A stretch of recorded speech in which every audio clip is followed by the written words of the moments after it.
Okay, so let's unpack this. We've got a source document today titled Akrmna Civilization. Yeah, and if you just glance at that cover, you might expect a history lesson, Right. I mean, and I totally did. But it's actually a concept pitch for what the author calls an RPG AR game. which stands for a role-based game mixed with augmented reality. But usually when you hear AR, you probably think of Pokemon Go, right? Like walking around your neighborhood catching virtual Yeah, creatures. exactly. But this document is pitching something radically different. It wants to use that same Google Maps interface, not for fantasy play, but to build a functioning location-based economy overlaid right on the real world. It honestly reads less like a game design document and more like a blueprint for a decentralized gig economy. Completely. Because the source explicitly mentions the goal is to create a real economy. So instead of finding a monster, you look at your map and see actual tasks posted by other users. Right? It creates this core loop of quest givers and quest solvers. So someone posts a task at a specific physical coordinate with a prize attached, and another player physically goes there to complete it. Yeah.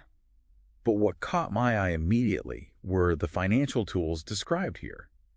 They are surprisingly sophisticated for a mobile app. Oh, you're talking about the percentage contracts. I thought this was brilliant because it solves that classic startup capital problem. Yeah. Usually in a game or honestly even in real life, if you want to hire someone, you need the cash up front. Precisely. This mechanism allows a user to say, hey, I have a complex project but zero liquidity. If you help me complete it, I'll give you a split of the final outcome. That's huge. It essentially introduces equity sharing and venture capital mechanics directly into the gameplay loop. You aren't just grinding for gold coins, you're investing labor for a future return based on a contract. And the banking concepts go even deeper than that. The document outlines systems for taking out loans, offering salary-based contracts for steady work, and even bartering, like trading services for physical goods. It's a fully fluid market. Yeah, and it mentions you can list items for sale on specific map locations. You can even hold auctions where players bid against each other. And of course, the system has a monetization strategy called deducted interest. So when players withdraw money or purchase game currency, the system takes a cut.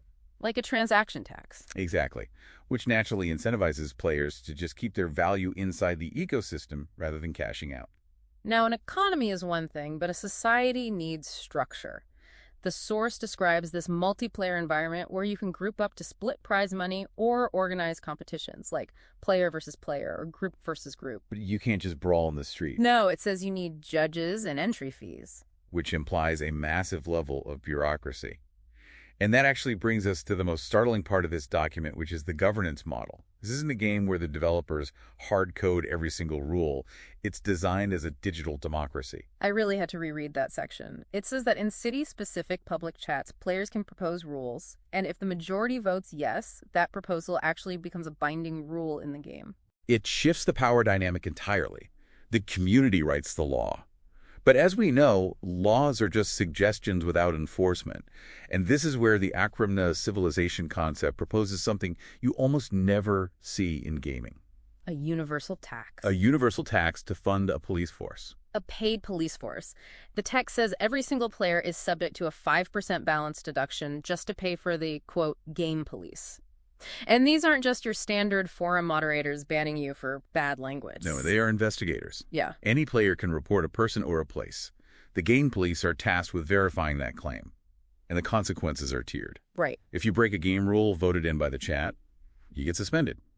But the source explicitly states that if the game police verify a real crime, something illegal in the physical world, they report the user to real-world authorities. That is a massive friction point. It bridges the virtual and the physical in a very serious way. You have a platform that tracks your location, taxes your income, allows you to vote on laws, and has a private security force that has a direct line to the actual police. It frames the app as a self-funded surveillance and reporting tool. Now, the source admits the idea still needs more details to be viable, but the ambition is crystal clear. It wants to blur the line between playing a game and participating in a society. It really leaves you with a heavy question for a deep dive. If an app provides your gig work, collects your taxes, and enforces laws you literally voted on, at what point does it stop being a game and start becoming a digital jurisdiction? That is the ultimate question. It suggests a future where your citizenship might be determined by which app you're logged into. Something for you to think about the next time you open a map on your phone. Thanks for joining us for this deep dive.